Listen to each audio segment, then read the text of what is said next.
何なのあれ。わからない。悪夢だ。15年前の悪夢だ。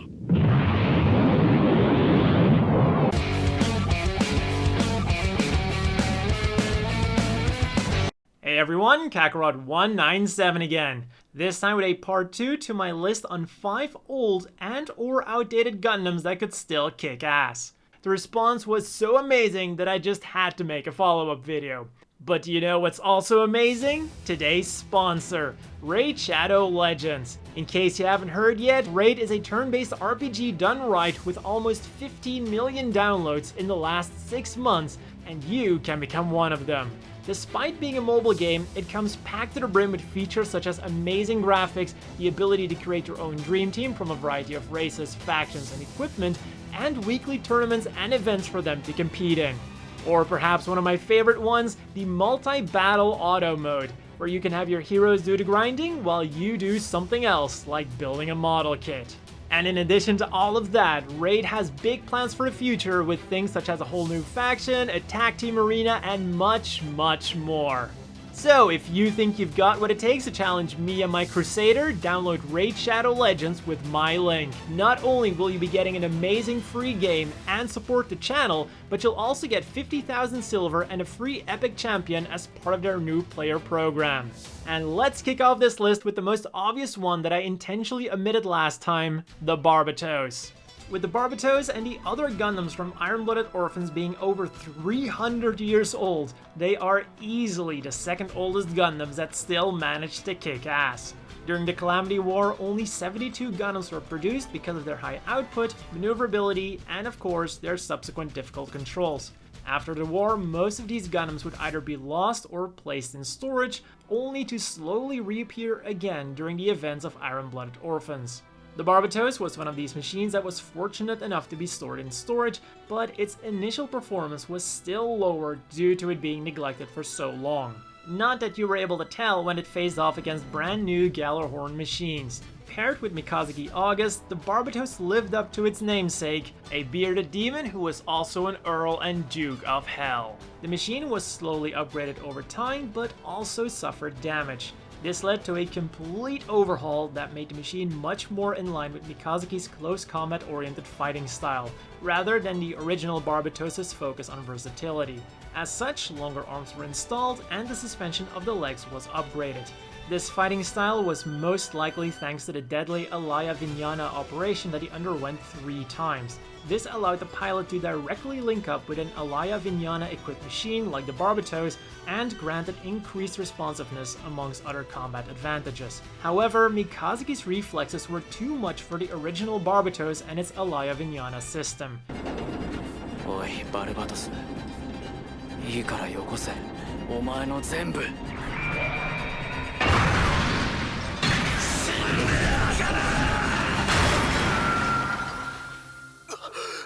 These were then also upgraded and along with lighter armor materials gave rise to the Barbatos Lupus.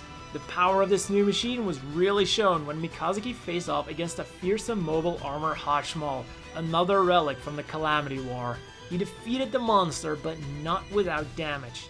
Again, the machine was overhauled to suit Mikazaki's wild and beastly fighting style that had earned him the nickname Devil of Tekkadan. The response time was again made better and the whole machine was made to resemble a ferocious beast, including the tail of the Hashmal. This machine was called the Barbatos Lupus Rex, and despite all of its upgrades, this old machine would die as it lived.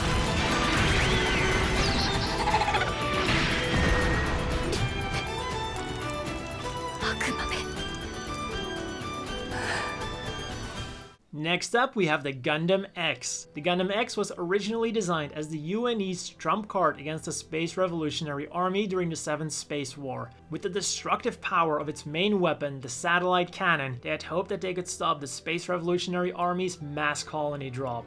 However, this gamble failed. Many of the colonies got through and devastated most of the planet, turning it into a wasteland. In the meantime, the now meaningless bloodshed in space just went on. 15 years later, when the Earth slowly began to recover, a Gundam X unit was found by the young Garrett Ron. While most of the machines that he initially faced with the Gundam X were leftovers from the 7th Space War, Garrett and his Gundam X were also able to defeat brand new machines such as the Gundam Versago and the Gundam Ashtaron. Ironically, the Gundam X would be defeated by the Vertigo, a new type mobile suit that was left over from the 7th Space War. While Garrett was bummed, genius kit mechanic Kit Salsamil was ecstatic that he finally got to use his collection of parts to upgrade the Gundam X into what he called the Gundam X Divider. The satellite cannon was a total loss and was replaced by a brand new backpack, and it was also equipped with new weapons. A double-barreled beam rifle that was dubbed the B machine gun because of its rate of fire, and of course, the Divider. This shield could be used as a regular shield and folded open to reveal 6 triple beam cannons, or serve as additional thrust when mounted on the backpack. Initially, this upgraded Gundam X was piloted by Garrett as well, but after he upgraded to the Double X, Jamil Need would take over the controls of the Gundam X Divider.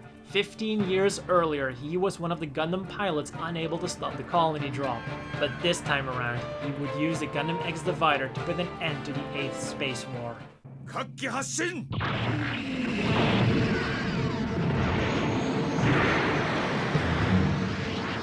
Up next is the Gundam AGE-1.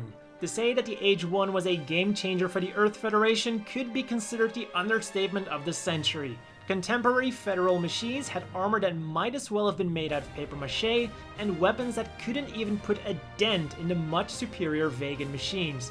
With the AGE-1, the roles were completely reversed. Its armor could shrug off attacks from the Gafren, the main Vegan machine, and its weapons could easily take it out too. Combined with its ability to change equipment as the situation required, the AGE-1 was the savior that the Federation needed, and its mass production as the Adel would pave the way for the Federation's victory over the Vegan forces. The most surprising element of this was that Flit Asano, the machine's main designer and pilot, was only 14 years old at the time that it was completed. A combination of Flit's amazing piloting skills, his thirst for revenge, and the AGE-1's solid design assured that this machine would perform amazingly well on the front lines for almost 5 decades. In AGE-141, 26 years after its introduction, its cockpit and the AGE system were transferred to its successor, the AGE-2. As a result, the AGE-1 was fitted with a new cockpit that allowed it to operate without its namesake system, and it also received a new optional backpack, the Zephyr launcher. This machine was then dubbed the AGE-1 Flat, but in terms of performance, it was essentially the same as the AGE-1. Again, Flit was able to make the most out of this now aging machine, but in AGE-164 it got the upgrade that it desperately needed. After being damaged in combat, it was upgraded to the AGE-1 Glanza. Its defensive capabilities were enhanced thanks to extra armor that was treated with anti-beam coating, and its offensive capabilities were enhanced thanks to 2 shield rifles that not just served as shields, but also DOTS rifles and beam sabers. It could also equip the Glassron launcher for even more firepower. All this equipment could also be purged, something Flit was forced to do at the end of the Vegan conflict, ending it as he began, with just his AGE-1. 地球連邦軍とレーガン全ての戦士たちに次ぐ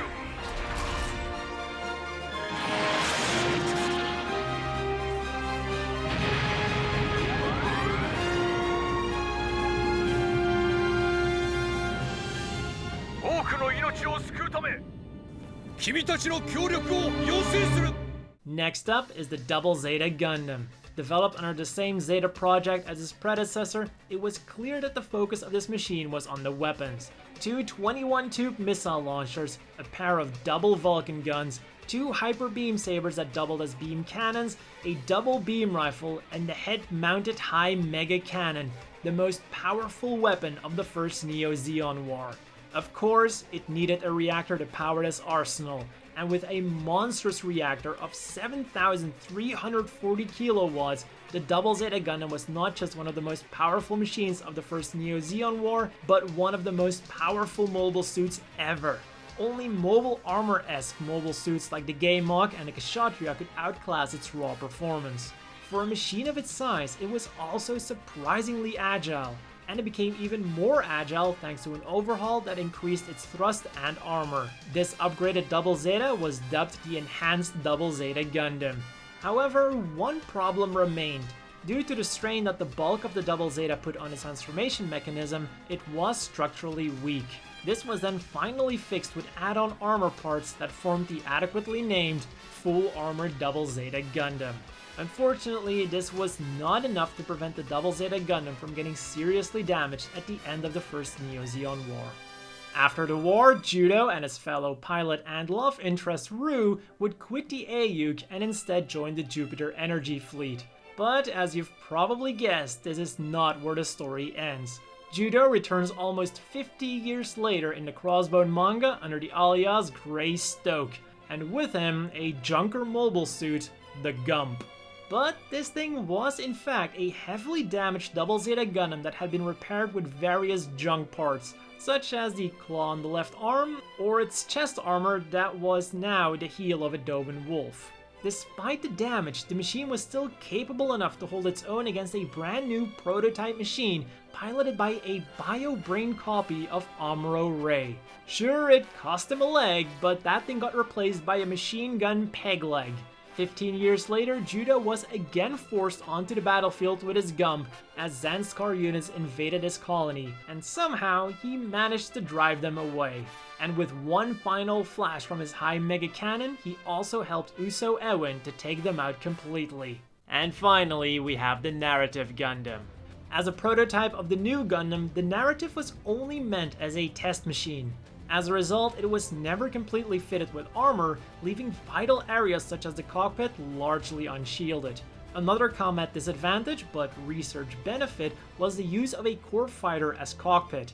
This meant that instead of a 360-degree cockpit that had become standard by the Grips War, the Narrative only had a one-year war era cockpit with a much more limited view. The benefit was then, of course, that should something happen during testing, the pilot could escape with the core fighter, safeguarding the valuable test data. After the tests were concluded, the Narrative Gundam was put into storage and largely forgotten about. But not by Luo and Co. When they needed a machine that could be equipped with the new Type Destroy system for Operation Phoenix Hunt, the Narrative was their best bet.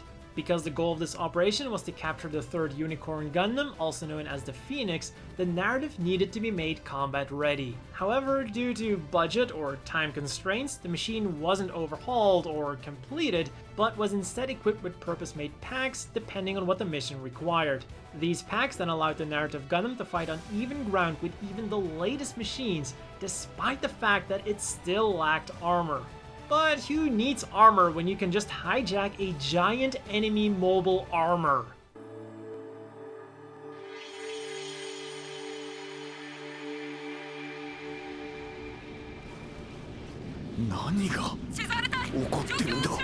And that's all for 5 more old and or outdated Gundams that could still kick ass. And this time, I think we tackled almost all of them. So I'll get to work on a different list video. After writing about the Barbatos, I'm thinking maybe 5 dangerous to pilot mobile suits should be next. Anyways, if you enjoyed the video, leave a like and be sure to subscribe for more similar content.